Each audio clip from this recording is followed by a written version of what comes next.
Hello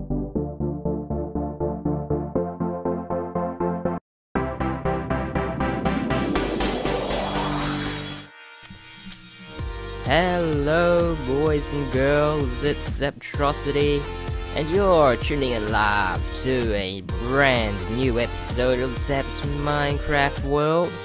Well, I shouldn't say live, because I'm gonna throw in some clips now of me just randomly doing stuff, because what we're gonna do today is, I don't know, we're gonna do some stuff today, but first of all, I'd like to address some stuff. Not bad stuff, but actually possibly good stuff, depending on your point of view. Basically, I think I released a brand new series called Minecraft Infinite, which if you haven't checked out already, I suggest you go do that right now. It's an awesome new series. It's about creative mode instead of the regular old survival Minecraft, which we're doing right now, and I thought that would be a nice little change of things. So we have that brand new series, and in that series a lot of people suggested in the comments about starting a brand new survival world. They also said stuff about servers, but that's not what we're going to talk about today. We're talking about single player survival Minecraft, alright? In particular, we're talking about this Let's Play right here. So a lot of people suggested starting a new world, and in this series here, and I'm actually thinking about that too. I've thought about this many times in the past, but I've always been worried about updates and how if I start a brand new world, it might, I might have to start again. But I guess with the biome update, I don't think we'll have to restart anytime soon. So maybe this is the perfect opportunity to make a brand new world. I'd like to hear what you guys think about that. So do tell me you want to see a brand new world, start things from scratch. Only thing about this world is there is a lot of incomplete projects, and I'd like to start a brand new world, try out brand new ideas, and actually finish some stuff. Alright, but if we do start a new world, probably I wanted to wait till episode 100, but I don't think we're gonna make it. I don't think we're gonna make it there. I really want to start a new world, actually. I have this urge to start a brand new world, but I'd like to hear what you guys think about it. Nothing to do with multiplayer at the moment. I'm just talking about single player. We can discuss multiplayer issues another day. So that's all you need to know. All you need to do to answer this question is say, yeah, let's start a brand new world, or no, I'd like you to continue along with this one.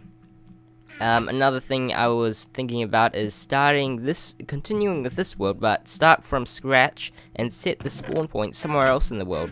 That sounds like a great idea. The only problem being that this world file will get quite large, and I'd like you guys to download the world, but it's a little much if I have a huge world. So, if you didn't know, there is a world download in the description. I've had that question many times, but people fail to read the description, which has all the information you need. So, make sure to read the description for a world download. That gets updated every 10 episodes or so. So, yeah. In other news, today, actually, a few days ago, I think I said I was going to release, last episode, I said I was going to release a part 2, and instead of giving you guys a part 2, I was thinking about it, but the only problem was that the footage was kind of boring. I might throw a few clips here and there, and we did do some excellent progress, so I'd like to throw in a few clips now, and then I want to actually continue the construction of what I have done already, and I want to continue that off camera and kind of finish it off, because hopefully we can finish this mob arena off, and then I want to start a brand new world. A lot of this I might actually stream, so keep an eye out for any details about that. But I think it's time to get into today's episode. Enough rambling, those are my questions. Start a new world, and if so, I might do a lot of mob arena work off camera, because I'm kind of losing ideas. I don't know what else to build in this world. After this mob arena, that's about it. I guess there are a few farms I haven't done yet, but You know, I'd like to start again. Actually, get some finished projects. So, I'll let you guys. I'll roll the clips right now, and I'll be busy working on this thing off camera. Then we can do a little bit of explaining, and then yeah, we'll see. I'd like to hear your feedback on everything. So let's roll the clips, and I'll see you guys in a bit. Oh, there's some witches here. Let's see how those witches do from down here. Look at that iron golem go. Beat up those witches right there. Are they gone? There, yeah. They're gone. Oh yeah. So that iron golem is doing its thing. And now let's move on to this stage here. Look at this. I like the look of this redstone. I think this is gonna turn out really cool when all the redstone's complete. Especially this part. Now this is gonna be the logic behind the buff system. Right, so let's just throw down our button here, and basically we don't want this whole AND gate idea. No, don't want this at all. It's not gonna really work out how I wanted it. So what I had in mind was to have it randomly choose one of these outputs, and what would happen is it could randomly choose one of these dispensers, which would have different loot. But I just realized that each dispenser has a randomizer in itself. A dispenser or dropper will fire out one of the 9 available, items in the dropper, and randomly. So we don't have to worry about randomness too much. As long as we just put a variety of items into the dropper, the buff will be random. So what we're going to do is we're going to try and make it so that the amount of buffs and the probability of getting a buff will be increased. That's what we're going to try and do.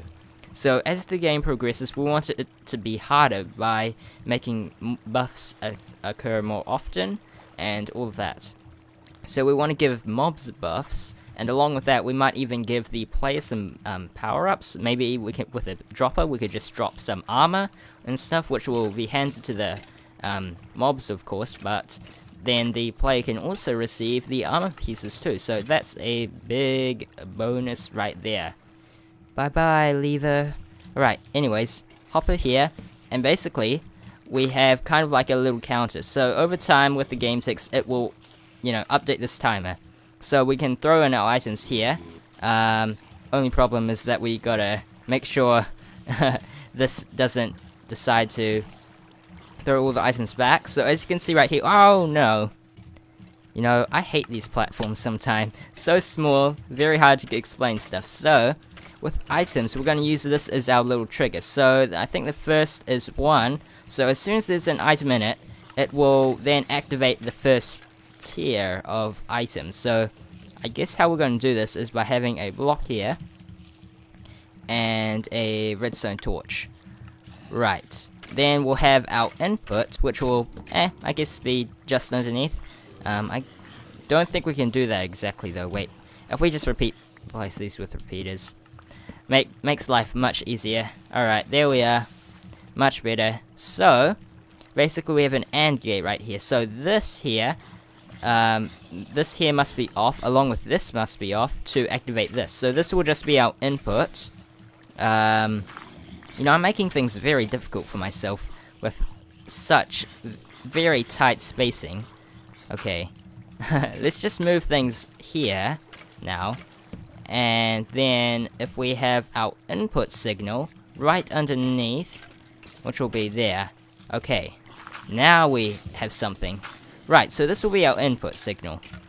Let's get ourselves that button so we can simulate that button, that output, whatever. So, push this, dispenser activates. Wonderful, wonderful. Alright, so basically all of them will be activated. So all of them will be activated, but the ones that don't have a signal, like this one is now on, so now this button will do nothing, as you can see right there. But as soon as we get an item in there, it will, be able to activate. So this line will continue along, and this button will affect all the redstone torches. So all of them will activate, but only one dispenser will activate in this position, as this is off. So as soon as we add more items, Not enough. There we are. There we are. And so on, we can activate more and more dispensers at a time. Right, so I also decided to replace some of these with some redstone dust, except for these ones. We want these to be actually equal so that all of those fire at the same time. But we want to have, just to save on some redstone, we've got redstone dust in place instead of repeaters, which shouldn't affect the system at all. Alright. Now this is going to be our input. So every time, as you can see, every time we push this button, those dispensers activate. So we want this to activate randomly, right? And now to get randomness, we need to get a random generator. Yay! Okay, so let's see, how are we going to make a random generator? Well, Mr. Simply Sark has made a random generator for us. I actually created the exact same generator as I had the same idea as what he made, and you know, I made one in my own test world, and it was exactly the same concept. But it looks like he already has a video, so we'll just credit to him because he was able to make a video on it first. So, anyways, we've got to set up a random generator. So first of all, we got to have a gate here. Now, I'll explain what all this is for in a minute. But first of all, let's set up a gate. This is going to be an AND gate between 3 signals here. And get a torch down.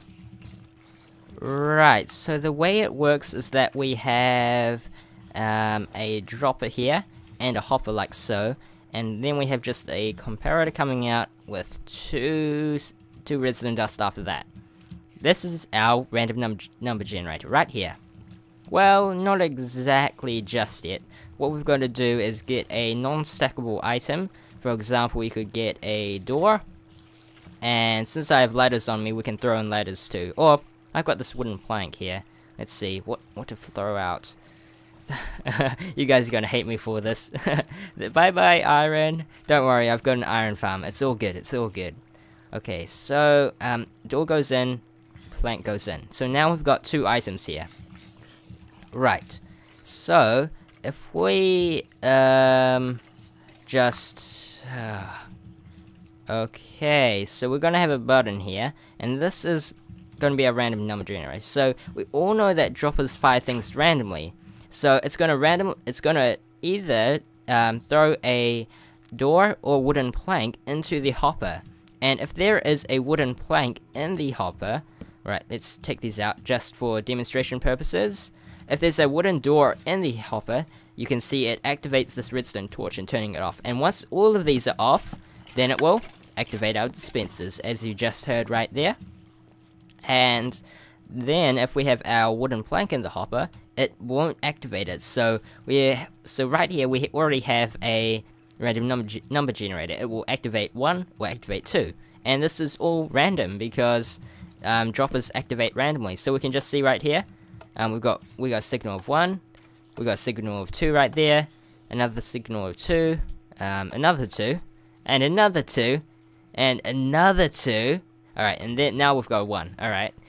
Trust me guys, this is random. These numbers here are completely random.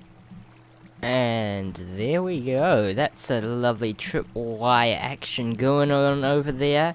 I've decided to turn off the mob spawner for now. I had it going for quite some time, and I want to show you guys everything. So I hope you all enjoyed those little clips. Hopefully I got those all sorted correctly, but we'll see. Anyways, let's take a look in this chest. Whoa, that's a lot of string, I know.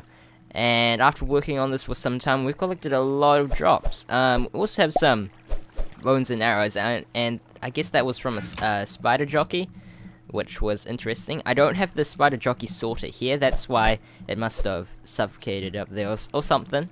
So that's always a good thing, suffocating these skeletons. And look in this chest, this is incredible. Look at how many drops we've got. I have been AFKing, well, not really AFKing, working on this for some time, so I guess that's what you would expect from a lot of hard work in this area. But I've decided to turn it off for now because I've been experiencing some very, very large frame frame drops.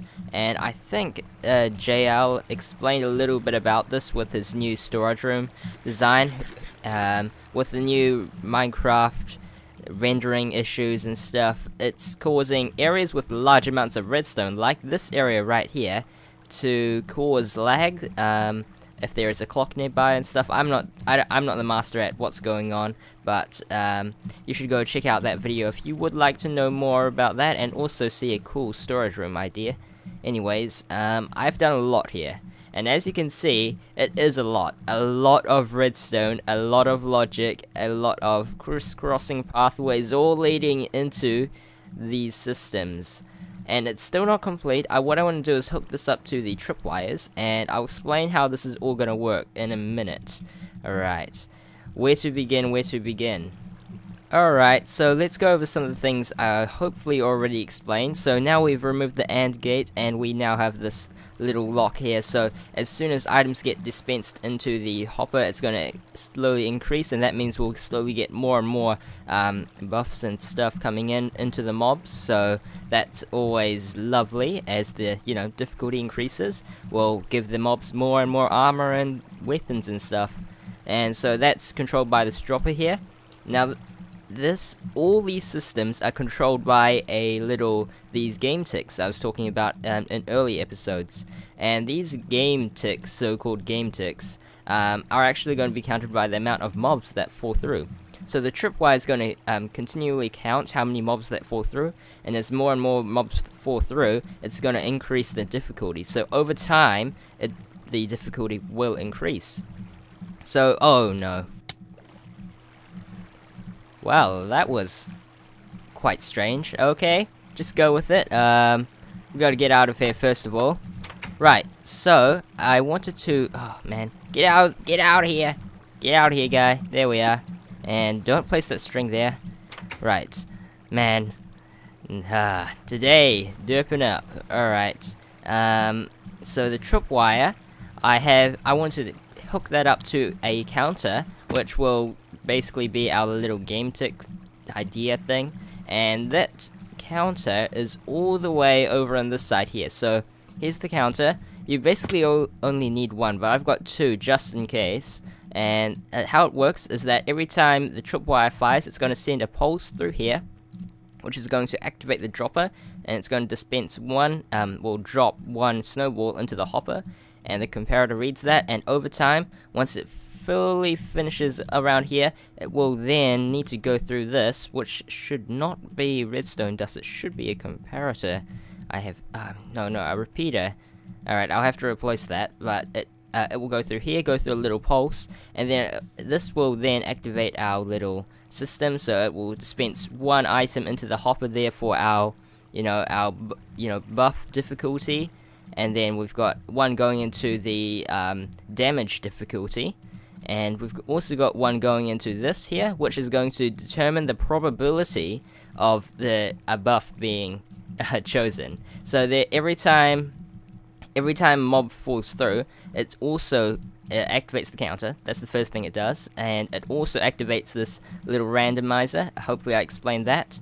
It works with a wooden plank and a wooden door, and it sends out different signal strength. So once all of these turn off, then it will send a signal through and try and activate all of those based on the AND gates. Yes, it's getting very confusing now. Alright, hopefully I can explain this good enough. So this difficulty system here, it will basically increase the probability of getting a buff getting fired every time a mob falls through. So how it works is that over time it will do the exact same thing. It's a little counter. We've got some items in there, and it has a little comparator signal which will power this, and after enough items get put into the hopper, it will then power the repeater, which will power this signal, and that means it will override the comparator signal here, and basically this will automatically turn off. It will stay turned off forever until the game resets. And then we also have it going into another line here, so after 1, 2, 3, 4, so after enough items pass through the hopper, so that unlocks 4, it will then turn on this line, meaning this will turn off, so both of these will turn off. That means there is a 1 in 2 chance that the mob will get a buff.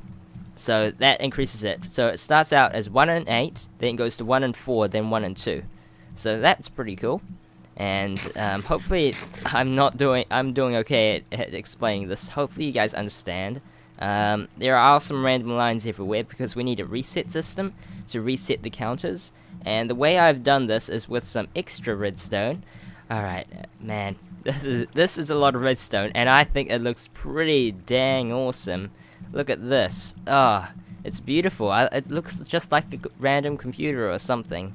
That's very cool.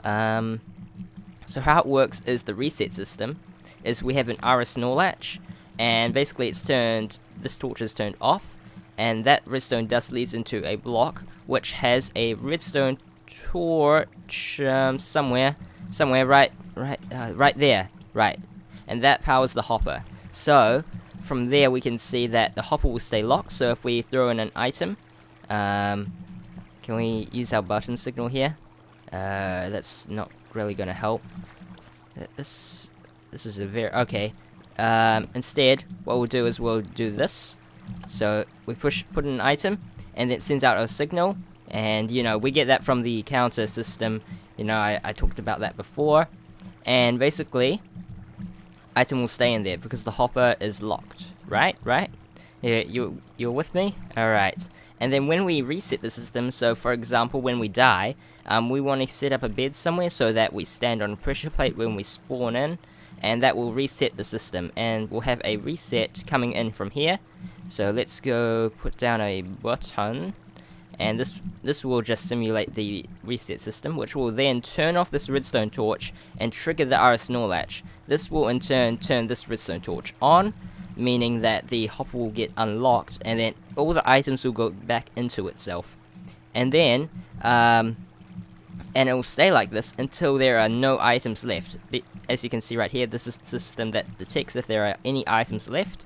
So for example, if we have all 49 items in there, well, now there's 50 in there now, and we push the button, it will reset. As you can see, the redstone torch turns on, items get sucked out, and then you'll see this signal strength slowly go down. We'll wait for it, any second now.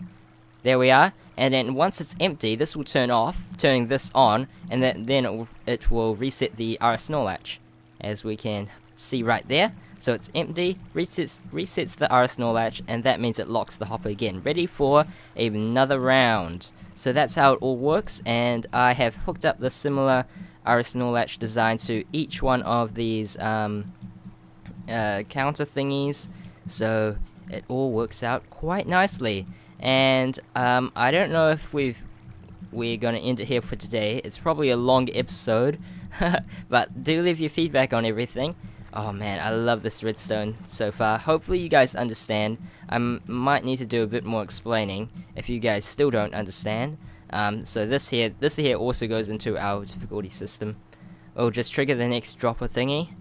Very nice, very nice. Oh, I also need to set up a system so that it won't trigger if it's at the last one and the game's not over yet. So there are still a few systems I need to incorporate, like the reset system. Need to hook that up. Need to hook this to the tripwires and all of that. I may do some streaming, so keep an eye out on the channel and my Twitter feed for when I may be doing that. It might be just some random time. And until then, do leave your feedback on brand new worlds and all of that, but let's not make this outro long as I usually do, and I'll end it here. Thank you all for watching, have a good day, and I'll see you guys in the future.